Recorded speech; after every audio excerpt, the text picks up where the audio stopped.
বন্ধুগণ, টেন্স যেভাবে পড়বেন, যেভাবে পড়লে সমস্ত জীবনের জন্য মনে রাখতে পারবেন, সে সকল বিষয়গুলো নিয়ে আজকের ভিডিওতে আমরা আলোচনা করব। তাই আসুন ভিডিওটি প্রথম থেকে শেষ পর্যন্ত দেখতে থাকি। আজকের ভিডিওটি Khan method a complete book of written spoken English grammar এই বই থেকে নেওয়া হয়েছে। এই বইটি সম্পূর্ণ বাংলা অর্থ সহকারে এবং ভিডিও লেকচার আলোকে তৈরি করেছে। আমাদের ভিডিওগুলো দেখুন, ইনশাল্লাহ প্রতিটি ভিডিও আপনাদের কাছে আসবে এবং ভালো লাগবে। এখন আসুন টেন্স যেভাবে পড়বেন। এখানে প্রথম টেন্স কাকে বলে, কত প্রকার, কি কি, এটা প্রথম পড়বেন। তারপর হলো টেন্স হলো প্রথম 4 প্রকার, পরে 3টা মিলে 12 প্রকার। 12 প্রকার এখানে ব্যাখ্যা সহকারে, সংজ্ঞা সহকারে দেওয়া হলো, একবার পড়লে মনে রাখতে পারবেন। তারপর আসুন অতি সহজে টেন্স মনে রাখার কৌশল। এখানে চমৎকার করে লেখা হয়েছে। এইভাবে যদি আপনি মনে পড়েন তাহলে আপনা থেকে টেন্স রপ্ত হয়ে যাবে। গ্রামার নয়, অনুকরণ মাধ্যমে ইংরেজি শেখার সহজ মাধ্যম। তাই আসুন অতি সহজে টেন্স এখানে 12টি দেওয়া হলো। এই 12টি পড়লে, রিডিং পড়লে আপনি আয়ত্ত করতে পারবেন। তারপর আসুন সংক্ষেপে ছকের মাধ্যমে টেন্স বোঝার উপায়। তারপর এখানে ছকের মাধ্যমে এগুলি মনে রাখতে পারবেন। তারপর আসুন কিভাবে পড়বেন বা প্র্যাকটিস করবেন। এখানে বন্ধুগণ, এখানে প্রেজেন্ট টেন্স 4টা, পাস্ট টেন্স এবং ফিউচার টেন্স। এখানে যেমন আমি কাজটি করেছিলাম, করব, আমি কাজটি করতেছিলাম, করতে থাকবো, আমি কাজটি করিয়েছিলাম, করিয়া থাকবো, আমি কাজটি কিছুদিন যাবত করতেছিলাম, করতে থাকবো।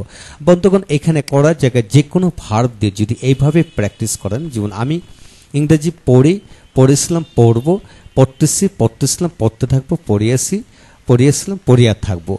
এইভাবে যদি আপনি যে কোনো ভার্ব দিয়ে পড়তে থাকেন, প্র্যাকটিস করেন লিখে, তাহলে সমস্ত জীবনের জন্য টেন্স কিন্তু ন্যাচারালি আয়ত্ত করতে পারবেন আর মনে রাখতে পারবেন। এখানে সকল ধরনের বাক্য দিয়ে এখানে বুঝিয়ে দেওয়া হলো। আর তারপর আসুন ইংরেজি গঠন প্রণালী। হ্যাঁ, আমরা জানি সাবজেক্ট, ভার্ব, অবজেক্ট। হ্যাঁ, এখানে শুধু ভার্বের অবস্থানটা ফলো করে আমরা টেন্স মনে রাখতে পারবো। পড়ার সিস্টেম হলো যে কোনো ভার্ব দিয়ে এইভাবে পড়বেন। Do, does, am is, are doing, have is done, have been, has been doing, did, was, are doing, had done, had been doing, shall, will do, shall be, will be doing, shall have, will have done, shall have been, will have been doing. তো বন্ধুগণ, এখানে do এর স্থলে যে কোনো verb, অর্থাৎ হাজার verb আছে, যে কোনো ভার্ব দিয়ে আপনি পড়তে পারবেন। ধরেন এখানে গো দিয়ে পড়বেন কিভাবে, যেমন গো বা goes, am is are going, have is gone, have been, has been going, did, go এর পাস্ট ফর্ম হলো ওয়েন্ট, ওয়াজ আর going, had gone, had been going, shall will go, shall be, will be going, shall have, will have gone, shall have been, will have been going.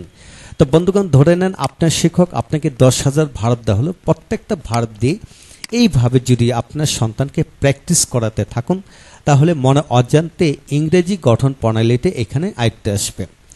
তো তারপর আসুন বন্ধুগণ, এখানে টুকিটিক অনেক বিষয় বোঝার জন্য লিখে দেওয়া হলো। তারপর কিভাবে ইংলিশে প্র্যাকটিস করবেন, এখানে প্র্যাকটিসটা দেখানো হলো। যেমন I do the work, I did the work, I shall do the work, I am doing the work, I was doing the work, I shall be doing the work. এইভাবে পড়তে পারেন, কিংবা এইভাবে পড়া যায়। যেমন I do the work, I am doing the work, I have done the work, I have been doing the work.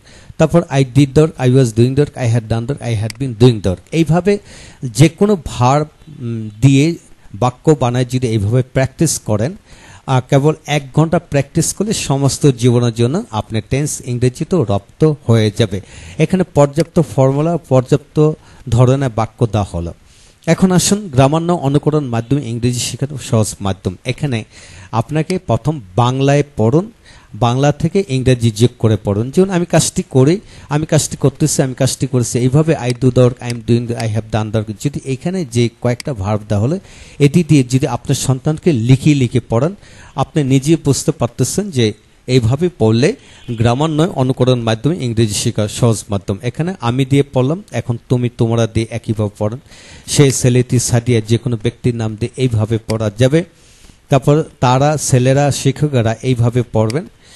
তারপর আসুন আপনি দিয়ে, আপনারা দিয়ে এইভাবে দেখিয়ে দেওয়া হলো, এইভাবে পড়বেন। তারপর আসুন অ্যাডজেক্টিভ দিয়ে যেভাবে পড়তে হয়, সে ধ্বনি হচ্ছে, সে ধ্বনি হয়েছে, এইভাবে যে কোনো অ্যাডজেক্টিভ দিয়ে এইভাবে প্র্যাকটিস করুন, ইনশাল্লাহ এগিয়ে যাবেন। তারপর হলো কমন নাউন দিয়ে এইভাবে প্র্যাকটিস করতে থাকুন। তারপর আসুন প্যাসিভ ভয়েস। হ্যাঁ, আমরা অ্যাক্টিভ প্যাসিভ ভয়েস দিয়ে আমরা অনেক গ্রামার শিখি, কিন্তু এইভাবে যদি পড়েন তাহলে প্যাসিভ ভয়েসটা আপনার থেকে রপ্ত হয়ে যাবে। তারপর আসেন হি হ্যাজ এ কার, অর্থাৎ তার একটি গাড়ি আছে, তার একটি গাড়ি রয়েছে। এইভাবে আছে বা নিযুক্ত বাক্য দিয়ে কিন্তু টেন্সে 6টা বাক্য হয়, এখানে 6টা বাক্য দেখিয়ে দেওয়া হলো। আর তারপর হলো দেয়ার ইজ, দেয়ার আর দিয়ে কিন্তু এখানে 6টি বাক্য দেওয়া হলো। টেন্সের আলোকে 6 ধরনের বাক্য হয়। আর তারপর হচ্ছেন am to is to are to দিয়ে কিন্তু এখানে দেওয়া হলো, যেমন আমাকে কাজটি করতে হয়, করতে হচ্ছে, করতে হয়েছে, এভাবে 8টি বাক্য পাওয়া যায় টেন্স আলোকে। তবে ফিউচার টেন্সে এরূপ বাক্য পাওয়া যায় না। এখন আসুন, এখানে আমাকে কাজটি করতে হয়, পড়তে হয়, যেতে হয়, এইভাবে হিসি দিয়ে কিন্তু দেওয়া হলো। তারপর আসুন হ্যাভ টু, হ্যাজ টু দিয়ে কীভাবে পড়বেন টেন্সের আলোকে এইখানে দেখিয়ে দেওয়া হলো। তারপর কোয়াজিটিভ প্যাসিভ, কোয়াজিটিভ ভার্ব দিয়ে যেভাবে আমি তাকে দিয়ে কাজটি করাই, করাচ্ছি, করাইছি, এভাবে টেন্স আলোকে 9টি বাক্য হয়, এখানে 9টি বাক্য দেওয়া হলো। তাহলে কোয়াজিটিভ প্যাসিভ, কোয়াজিটিভ ভার্ব দিয়ে আপনি আয়ত্ত করতে পারবেন। তারপর এখানে আরো অনেক এক্সাম্পল দেওয়া হলো, অর্থাৎ টেন্স শেখার জন্য যত ধার্সের বাক্য দরকার হয় সকল ধরনের বাক্য এখানে দিয়ে দেওয়া হলো। আপনি যদি আপনার সন্তানকে এইভাবে পড়াতে থাকেন, ইনশাল্লাহ কেবল একদিনেই লিখে লিখে পড়ালে টেন্স রপ্ত হয়ে যাবে। আগে আপনি নিজে একটু পড়ুন, তারপর আপনার সন্তানকে পড়াতে থাকুন। তারপর কিছু ব্যতিক্রম ধরনের বাক্য কিন্তু এখানে দেওয়া হলো, টেন্সের বাইরে কিছু ব্যতিক্রম বাক্য হয় এখানে তুলে ধরা হলো। তারপরে প্রনাউন অক্সিলারি সংক্ষেপ ফর্ম কিন্তু জানতে হবে, তারপরে অক্সিলারি প্লাস নট সংক্ষেপ ফর্ম জানতে হবে এখানে দেওয়া হলো, যেহেতু নেগেটিভ করার ক্ষেত্রে এগুলা দরকার, ইন্টিগ্রেটিভ ক্ষেত্রে দরকার।